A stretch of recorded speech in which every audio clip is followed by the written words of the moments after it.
Today's episode is all about our game of the week from last week, Alcorn versus Southern. It was a great game with a lot of ramifications. We're going to break down the aftermath and then also how was Southern able to get the win. Oh yeah, it's Locked on HBCU. Play my music. You are Locked on HBCU, your daily podcast covering HBCU sports. Part of the Locked On Podcast Network, your team every day.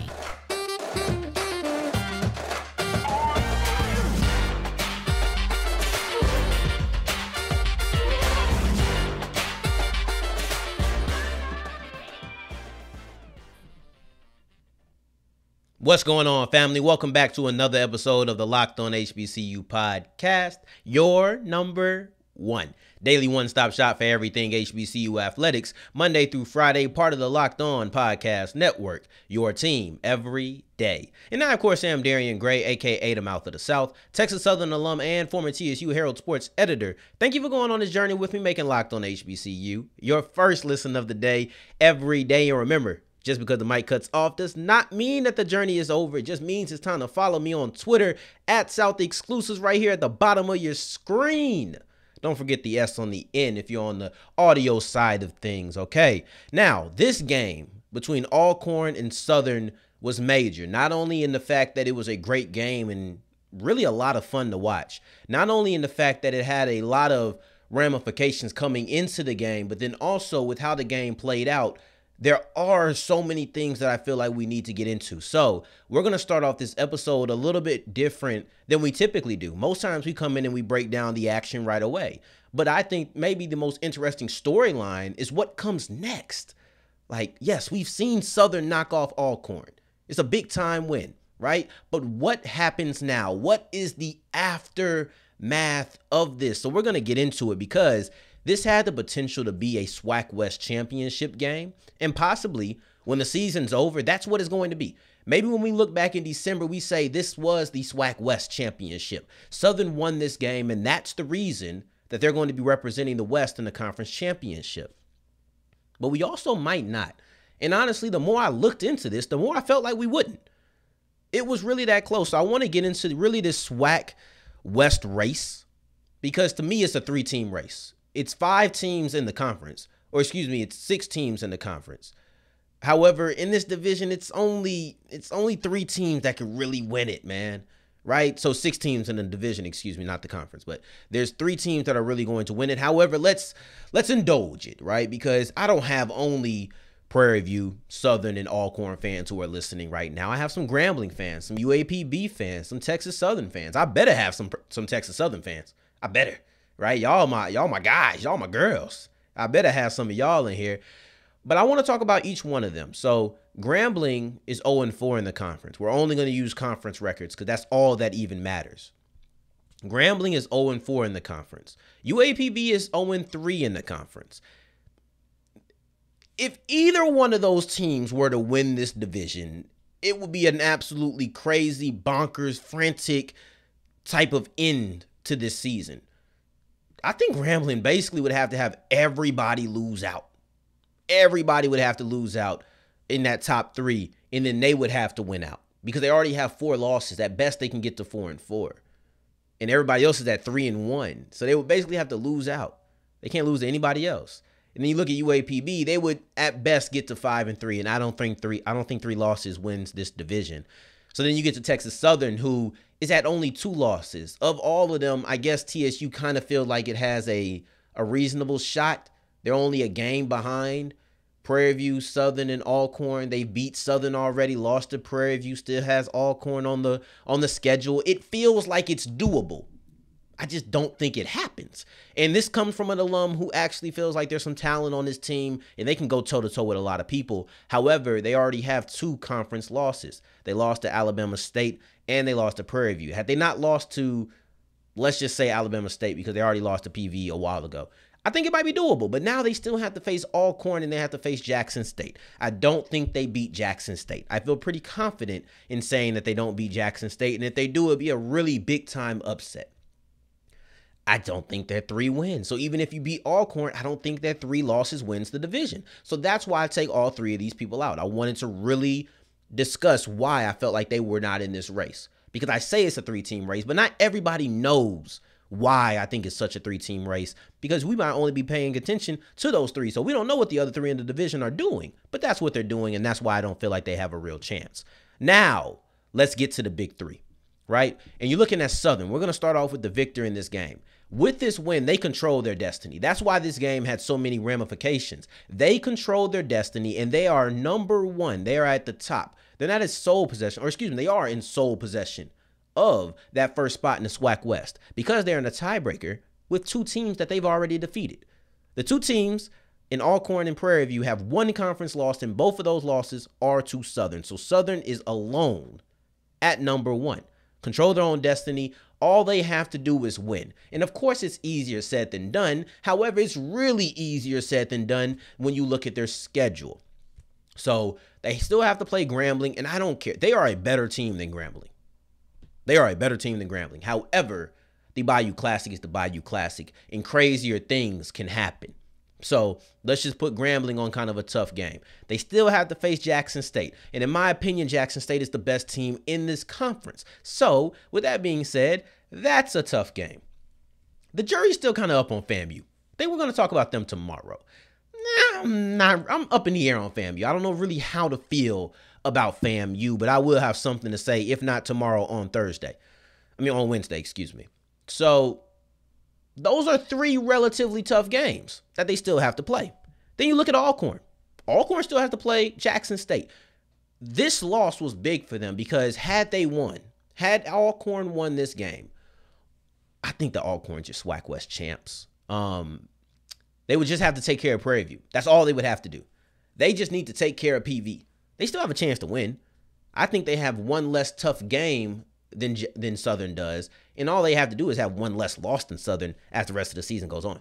They're tied. The record is tied. They all have 1 loss. Southern just defeated both of these teams, so they win a tiebreaker, but it's still a tie, right? So Alcorn still has to face Jackson State. They still have to face Texas Southern. They still have to face Prairie View. TSU doesn't really look like it'll be. I think TSU can give a lot of people a game, but I think that Alcorn is going to go in there as a favorite. I think it's a toss-up between them and Prairie View. And like I said, I think Jackson State is the best team in the conference. So now let's get to Prairie View. All eyes have been on these 2 teams, but I really want to talk about PV, because they're the other team that really has a chance. They have a really good chance. And when you look at their schedule, which I want to pull up real quick, all they need to do is win out. If Prairie View wins out, I think they win the conference. And we say things are easier said than done, but I really think this is possible. I know a lot of the attention in this episode specifically is going to be about Alcorn. It's going to be about Southern. However, let's look at Prairie View, because their road to the SWAC West Championship, it's not as difficult as you might think. Stop me when I say something that you think is improbable. Jackson State wins out. Prairie View knocks off Bethune-Cookman. University of Arkansas at Pine Bluff. Mississippi Valley State.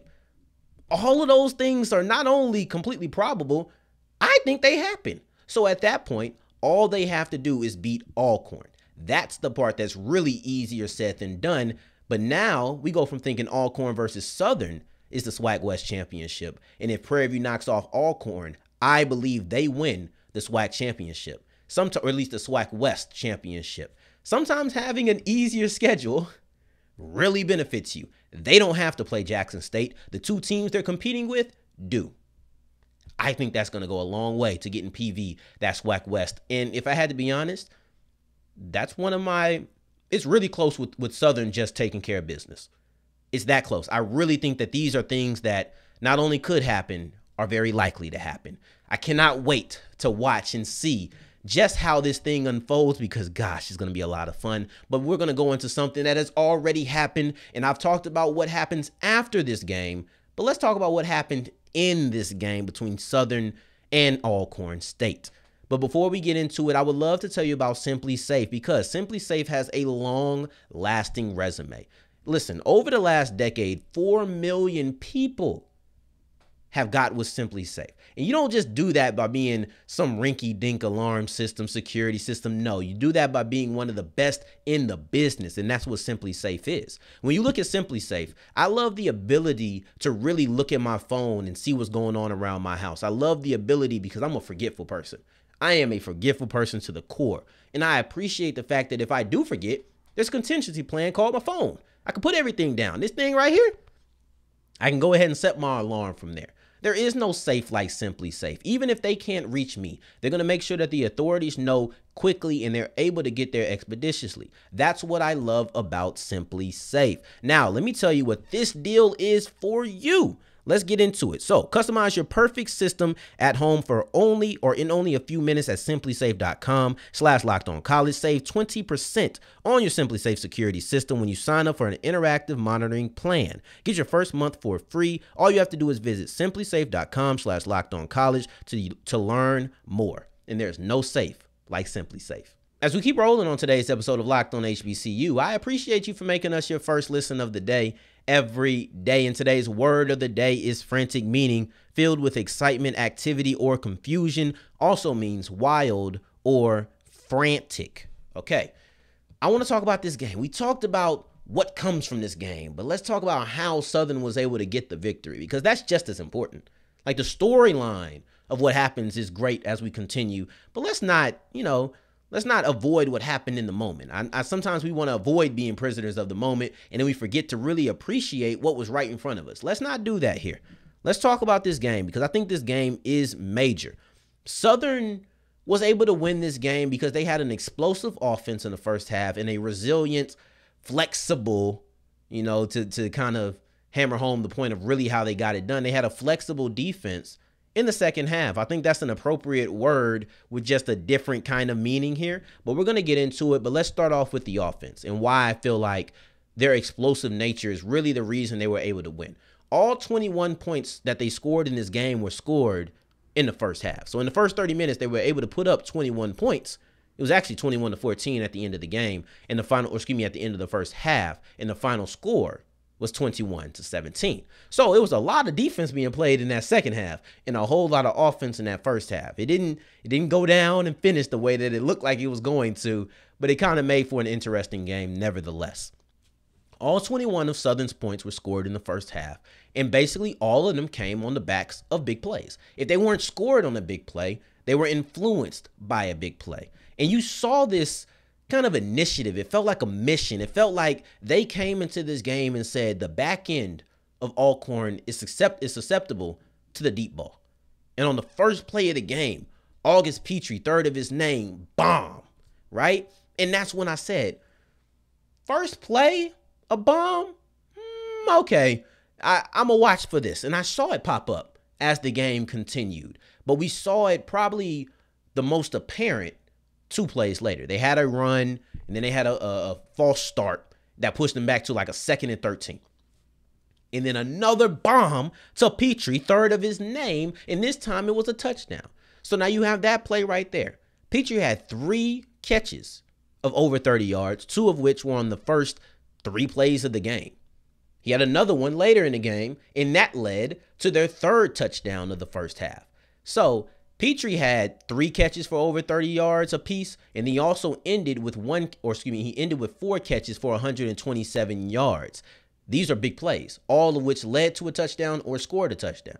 Now you look at Ligon, right? Because that other touchdown was scored on a 1-play, 36-yard touchdown run by Karl Ligon on the first play of the drive, guys.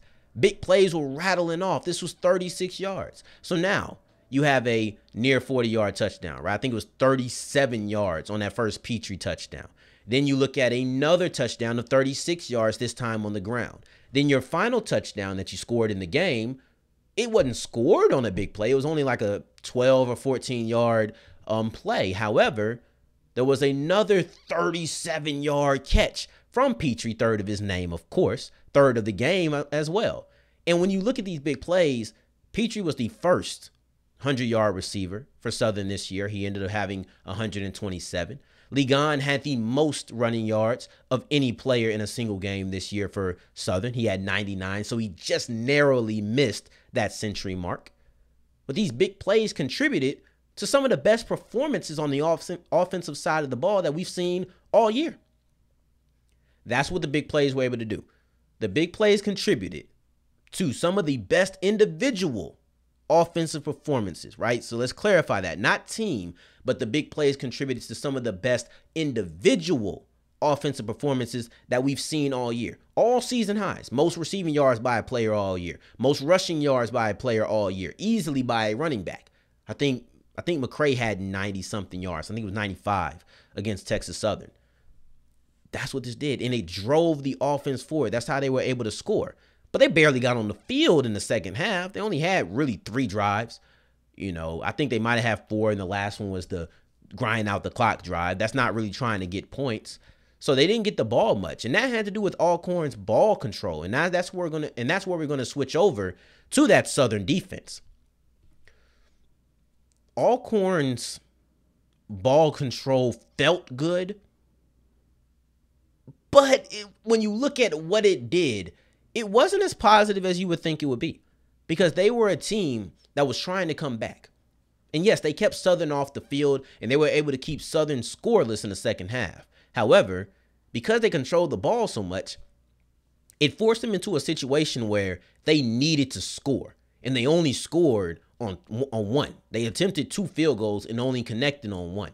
So you had an 8-minute drive, 7-minute and 46 seconds drive that resulted in no points. A missed field goal attempt. That's just time off the clock. You're just wasting. Southern will take that. Then you come right back. You have a near 5-minute drive. You get a field goal. You're down 7 points. You're down 7 points. If either one of those drives results in a touchdown, it's not only a tie, you might be winning this game. Because you did do good things offensively or defensively in the second half as well, other than just keep them off the field. But that's really what slowed them down. They couldn't get any momentum going. That's what happened. But the defense bent, and it bent, and it bent. So when I say they're flexible, they're basically doing the backwards bridge. I haven't been able to do that since I was like 7 years old. But they're basically doing the backwards bridge, and when it's time for them to topple over, they pick right back up. And they get right back in your face and they stop you. So when they need to be stout, they're stout. That's what happened in the second half. Offensively in the first half, big play after big play after big play. It really helped them score. Defensively, they bunkered down in the second half, specifically when they needed to force a field goal. And one of them didn't connect. And then there's one play, I want to get to kind of the game sealer in a way, defensively. You have Jarveon Howard, who was bigger than I thought he was, right? Because this is the first time I've really been able to see Alcorn. I've been able to keep up with them, but I haven't been able to watch them in action. This was my first time. I didn't know that Howard was that big to ripping off those big plays that he been ripping off. It's a big guy. It's a big guy, right? But overall, Howard looked like he was going to fall forward. That's why I mentioned he's a big guy, because it matters here. It looked like he was prepared to fall forward. It was 4th and 1 on the Southern 46, and you probably only needed about inches left. He's being tackled. But then you look at Danny Jackson, a freshman. He throws his arm out, and he kind of stops that momentum. It looked like Howard was ready to fall forward and get that first down. And if he gets the first down, they're in Southern territory. Who knows how that's gonna end up? But you stopped him, and he doesn't even get credit for that. That's not gonna go down on anywhere but the Southern film room. But I saw it. I saw Big 97 throw his arm out, and it looked like that throwing the arm out was enough to stop Howard's momentum. One of the most understated plays, but arguably one of the biggest plays of the game. It's not even going to go down on the stat sheet. I looked at the tackle. It had 2 people there. Neither one was Jackson. I know I saw 97. I couldn't have been tripping, right? If it wasn't 97, maybe it was 57. I don't know. I think it was 97. I'm talking myself out of it live. Y'all are watching me talk myself out of it. I was so confident when I said it. There's a lesson. Show this to your kids. Don't doubt yourself. When you know, you know. All right, it was 97. That's 97 is Danny Jackson. And he had a major play that you won't even see on the stat sheet. But I think it was a game-saving arm. It was just a game-saving momentum stopper. If it wasn't a tackle, we're going to call it something. And that was a major play by Jackson. And it's the reason that Southern was able to come up with this big-time victory. But now I want to look at some of the metrics that we had going into the game. We had our key matchups. We're going to skip over the storylines because neither one of the storylines were really things that played into the game. They're more so things that play into the aftermath of the game, and we've discussed that already. But we're going to talk about our key matchups and then also our keys to victory and how all of that transpired in the game. Before I get into it, however, I would love to tell you about BetOnline. They're my good people, all right? I have my Saints shirt on. Win, lose, or draw, I'm going to be rocking with my Saints every single Monday because I'm recording these on Sunday night. So I'm rock with them. I'm not going to take it off. I don't care. We won, we lost, don't matter. We lost it today for those who keeping track. But BetOnline is where you put your money down. My friend talking about the parlay he's trying to hit. I said, put your money down on BetOnline. And it's not only football. Basketball season's around the corner. So you're going to see me with my Pels gear on. I'm ready, y'all. I'm ready for Zion to come back. I'm ready for B.I. to come back. I'm ready to be tuning in to Locked On Pelicans the same way that I'm listening to Locked On Saints. Ross and Jake are some of the best doing it in the business, both representing the best teams in their respective sports. I don't care about a record, right? Go listen to them, and they're going to tell you what you need to do to make some money, but make sure you're making that money on BetOnline. They have football, basketball, combat sports, hockey, baseball, everything you could dream of, including esports. Just make sure you're doing it on BetOnline, where the game starts. As we're wrapping up today's episode of Locked On HBCU, I truly do appreciate you for listening, man. I was talking to somebody earlier, and I'm like, man, I just want to keep getting traction driven to the show. I love when you guys show up and you show love in the comment section, in the views. I have a couple of people who tweet me on Twitter occasionally, and I'm gonna be so mad because I forgot his name. I forgot his Twitter name, but somebody really influenced me to start using the hashtag Play My Music. I cannot forget this guy's name. Oh my God, I got to go through all of these notifications. It's gonna be so hard. Anyway, I'm not gonna be able to find it right now, and that's gonna aggravate me, but it is what it is.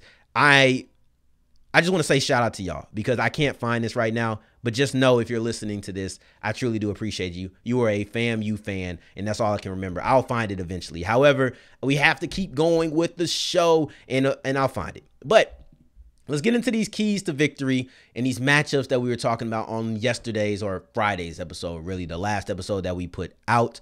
And that one was key matchups in the trenches, right?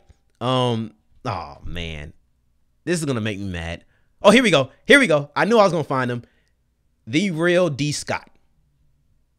The real D Scott, I appreciate you, man, because I wasn't doing Play My Music before you. The_real_D Scott. Y'all go give him a follow, man. That's my guy. I appreciate you for real. So now that we've gotten through that and I've gotten to the shout out, now we can carry on and we can flow with this episode. I thought I was going to have to take a break and find it because it was going to aggravate me. Anyway, let's get into it. The matchups were the trenches. And then also Besean McCray versus the whole defense. And let's start off with McCray because it's kind of simple. It's like I said at the last segment. Offensively, they were explosive in the first half. McCray was doing it. Second half, they really didn't get on the field that much. So I can't really knock them for real for that because they just weren't on the field. They just were not. They didn't have a lot of opportunities. However, Alcorn was able to step up in the times that they needed to. So I will give them that. They definitely stepped up when they needed to. But it's kind of hard to judge who wins this. I think I want to give the nod to Southern because they were able to get explosive plays that generated points. So while they were able to shut down that offense in the second half, I give the personal nod to an explosive play. I give the nod to two big time, or really three big time throws that led to 14 total points. That's what I'm going to give the nod to. So when it comes to Besean McCray versus the defense, even though he wasn't as effective with his legs as he had been in the last 3 games, I'm going to go ahead and give that nod to Southern in that. Now we look forward to the trenches because we talked about Besean McCray versus the whole defense. But now let's talk about the trenches because that's something that I was interested to see how it played out. Alcorn was leading the league or leading the conference in sacks. And I'm not sure how many sacks Jackson State got against Bethune-Cookman this weekend. However, Southern's only one behind them now because that's how different things were. They got after they took down Besean McCray only one time. They have 5 tackles for a loss, and that's a solid game. I mean, that's cool for most teams, but not for Alcorn. That's not a good game for them, and it pains me to sit here and tell you that something 5-related wasn't good. You know me. However, it was not a good performance for Alcorn. That's not what they're accustomed to. They're accustomed to getting after the quarterback 2-3 times a game. They're accustomed to having tackles for a loss about 7 times per game. So it's more than the Southern offensive line is used to giving up. However, it's not at the same clip that Alcorn typically gets. So it really depends on what you value there. But when you look at it, This is the least amount of tackles for a loss that Alcorn has had all year. They had 5 against Tulane. They had 0 sacks against Tulane. That's the only thing less than today's output, or Saturday's output, excuse me. They had 1 in that game. And there's no FBS umbrella, where it's like, oh, we're playing Tulane, the number 25 team in the nation. Shout out to the Green Wave. Sorry, Louisiana Ties. I'm just very happy to see that they're getting a little bit of respect. And I like the underdog. I like an underdog. Anyway, it's not the point right now. The point is they're going against Tulane. There's no FBS umbrella of, oh, I'm going against an FBS team. That's why my stats are worse. This is the same level as you, and you had your worst game, right? So, and there's no excuse you can come up with in that. Now you look at the you look at the Southern defensive line, and Southern was getting after it. They heated up. Now we're going to have a good 5 here. Now they heat up Aaron Allen. They get 5 sacks. They get 8 tackles for a loss, both of which are highs and allowed for Alcorn's offensive line. They had never allowed anybody to have 8 tackles for a loss. Never allowed anybody to have 5 sacks against them. No. So that's a major win. Alcorn's defensive line had their least productive game of the year. Southern's defensive line forced Alcorn to have their worst game offensively, protecting the quarterback and protecting the running back as far as just run stops and things of that nature. This is a great game. Fully a win in the Southern department here. Not a question about it. Now let's get to our keys for the victory, because that was our last segment. We're going to wrap it up with that now. Key to victory for Southern was to stop Jarveon Howard, and they completely did that. Like I said, he was a little bit bigger than I thought. He did get some nice grinded out yards. I mean, he didn't look bad, but when you look at his yards per carry, they weren't good. It was under 4. It's about 3.6. Nico Duffy didn't have a great yards per carry either. So they weren't really efficient on a play in and play out basis, and you stopped Howard from having a big run. He only had 11 yards as his longest run of the day. That's an effective game plan. That's what you want to see. That is stopping Jarveon Howard. Now you look at Alcorn State. They were able to protect the football. They had 1 interception, but they protected the football, and that was their key to victory. It just didn't help them too much because they had other things that were going wrong. So when you look at it, 2 of the 3, because the trenches were 2 matchups, both of which Southern won. I think Mcrae won that one because you look at the explosive plays that he in the passing game were able to generate. But let's just say 2.5, maybe 2 and a tie, right? Let's say 2 and a tie. You win 2 out of the 3 matchups. You win your key to victory. And now you look at the scoreboard and it says 21-17 for Southern University. So when you wonder why they were able to win this game, I can tell you it was an explosive first half by the offense. I can tell you that it was a real flexible and bend but don't break style of defense in the second half. Or I could tell you that they won the key matchups and they executed their key to victory, all of which come into a big pot. And it tells you why Southern was able to win this game that could end up being the SWAC West championship, but only time will tell.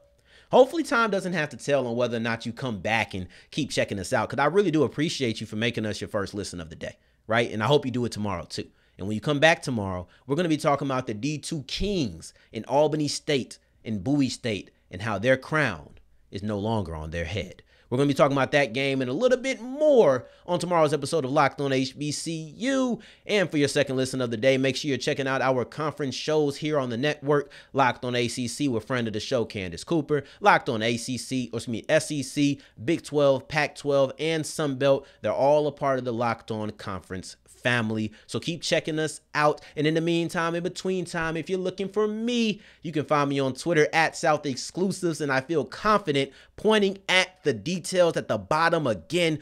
Whew, I was good until I got excited. So if you looked up, you might have seen me off. But I pointed at, I'm here. Anyway, we're going back to it. In the meantime, in between time, if you're looking for me, you can find me on Twitter at South Exclusives, not pointing at this thing again. Until the next time that we hear each other, family, take care. Stay blessed. Peace.